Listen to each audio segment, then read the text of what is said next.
Alors, l'actu du jour en Formule 1. Avant de commencer, je vous rappelle que les news proviennent de ma chaîne principale sur la Formule 1, Type F1. Et il y a aussi mon Twitch, vous pouvez vous abonner. On parle de F1 sur ces deux chaînes de façon constante et régulière. Les liens sont dans la description. Bon visionnage. Ciao. Alpine dévoile la date de présentation de sa monoplace 2023, donc ça sera le 16 février 2023. Quel est le nom de la route en Angleterre qui relie Ashbourne et Hazel Grove? Ouais, c'est vrai que ça fait un nom d'autoroute un peu, effectivement. Voyons cette...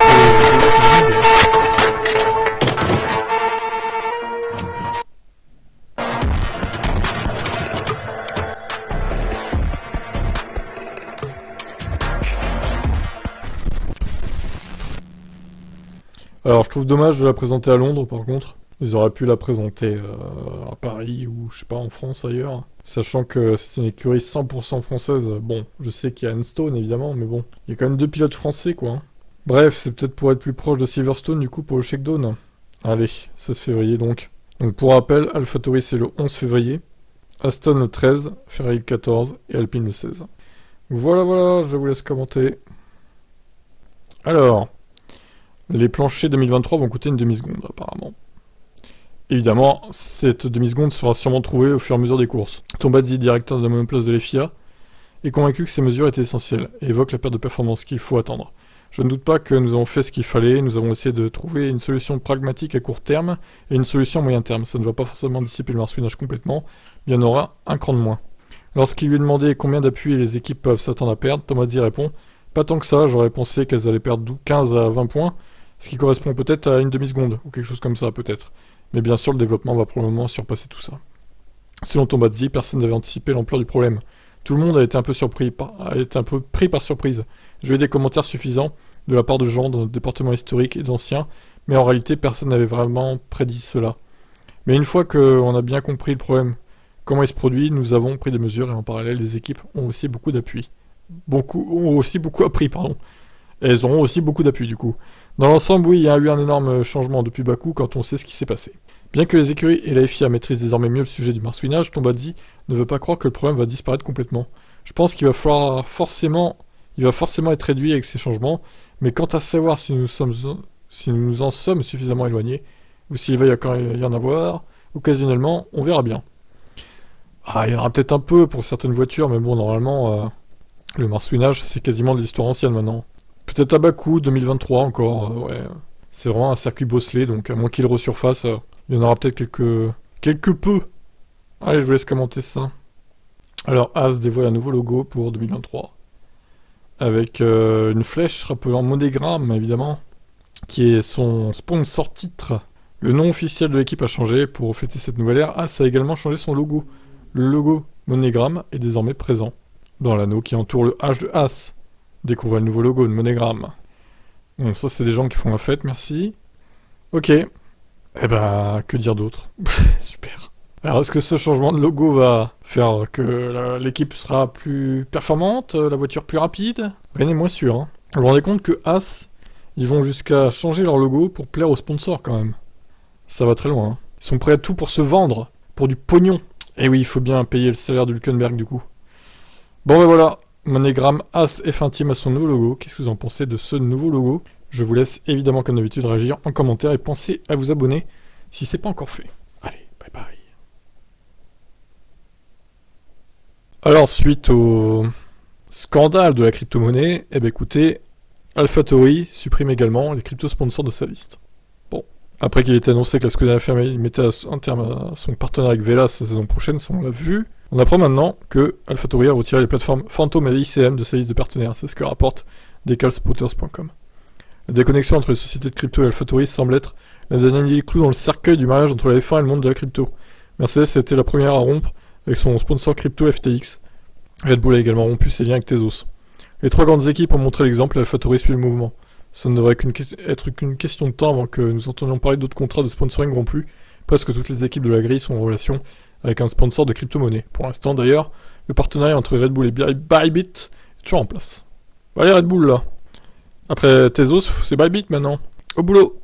Bon, bah, en tout cas, c'est bien de la part d'AlphaTauri, hein. Ça va leur faire des millions en moins, mais au final, le fait d'être associé avec des crypto-monnaies, maintenant, c'est plus très bien vu, contrairement à quelques années. Donc bon, j'ai l'impression que les sponsors de crypto-monnaies, ça va faire comme les sponsors de tabac. Ils vont être cancel par la Formule 1, quoi. Étonnant. Bon allez, je vous laisse commenter. Alors Alonso évoque encore son éventuelle retraite. Je vais prendre les choses année après année. Ouais, bah c'est ce qu'il y a de mieux à faire, je pense. Comme je l'ai déjà dit, en 2021, j'étais peut-être pas à 100%. Si je fais quelques saisons comme ça, même si mes performances extérieures sont correctes, mais que je ne me sens pas heureux moi-même, je pense que j'arrêterai. Peut-être, hein, attention, il est pas sûr. Hein. Concernant les performances de la saison dernière, Alonso a ajouté: je m'en sens très fier, je vais continuer quel que soit le résultat, parce que je sais ce que je peux donner à l'équipe encore. Donc 2 à 3 ans, c'est sûr. Donc 2023 chez Aston, 2024 chez Aston. Alors, faudra faire le point après ces 2 premières années, je pense, voir s'il continue en 2025. S'il est encore au top, après, pourquoi pas continuer, hein, j'ai envie de dire. Mais après, je pense que ce sera plus que des contrats de saison par saison. Hein. Ils vont pas le signer à long terme après 2024. Hein. Même 2 saisons, ce serait un risque, je pense. Donc ça sera 1 an par 1 an pour Fernando. Et on verra à quel moment Hamilton et lui quittent en premier la Formule 1. Je pense que honnêtement, par souci d'ego, Hamilton il va essayer de tout faire pour quitter la F1 après lui, après Alonso. Je vois ça comme ça, perso. Bon allez, je vous laisse commenter. Alors, Verstappen conserve son sponsor, malgré des affaires pas très catholiques, on va dire. On en avait déjà parlé sur la chaîne. Hein. Fritz Van Herd a été contraint de démissionner de son poste de PDG de Jumbo après avoir été arrêté en raison de son implication présumée dans une enquête sur des faits de blanchiment d'argent menés par le ministère public néerlandais. L'enquête porterait sur des transactions immobilières, des échanges automobiles et des parrainages dans le sport auto. Bien que la chaîne maintienne qu'elle n'est pas impliquée dans l'enquête, Ton Van Veen, PDG temporaire, a déclaré, lors de la présentation du rapport annuel de Jumbo, que le sport auto est désormais considéré sous un jour particulier pour nous. Ça a également des conséquences pour notre sponsoring, nous continuerons pas à le faire. Nous allons également jeter un regard critique sur nos activités dans le sport auto. Une exception à cette règle est le contrat avec Max Verstappen. S'adressant au journal hollandais en septembre dernier, lorsque l'enquête a été lancée, Raymond Vermeulen, manager de Verstappen, avait refusé de tirer des conclusions hâtives. La prudence est de mise, nous attendons que les faits soient mis sur la table. Nous avons été en contact avec Jumbo et la gestion et le marketing, ils vont continuer comme d'habitude. On a des accords avec Jumbo et la chaîne de supermarchés ne fait pas partie de l'enquête. Ça a clairement été indiqué. Soyons prudents avec ces rumeurs. Bon, bref. Apparemment, le contrat avec Max est toujours en cours. Je vous laisse commenter ça. Damon Hill, Ferrari a moins de travail que Mercedes pour la saison à venir. C'est un travail différent, on va dire. Plutôt fiabiliser la voiture chez Ferrari. C'est vrai que les perfs sont plutôt bonnes. Même si, bon, au Mexique, c'était un peu inquiétant ce qui s'est passé. Brésil, c'était pas ouf non plus d'ailleurs. Mais à Abu Dhabi, c'est vrai qu'ils sont plutôt revenus en forme. Faudra avoir la fiabilité. Donc il a déclaré Ferrari a moins à faire que Mercedes. Mercedes a produit une voiture sur laquelle il est clair qu'ils ont mal compris quelque chose et qu'ils vont devoir initialiser, alors que Ferrari a sorti une voiture qui était plutôt bonne au départ. Ils n'ont pas réussi à capitaliser tout au long de la saison, mais ils auront, je pense, moins de travail acharné pour l'année prochaine que Mercedes.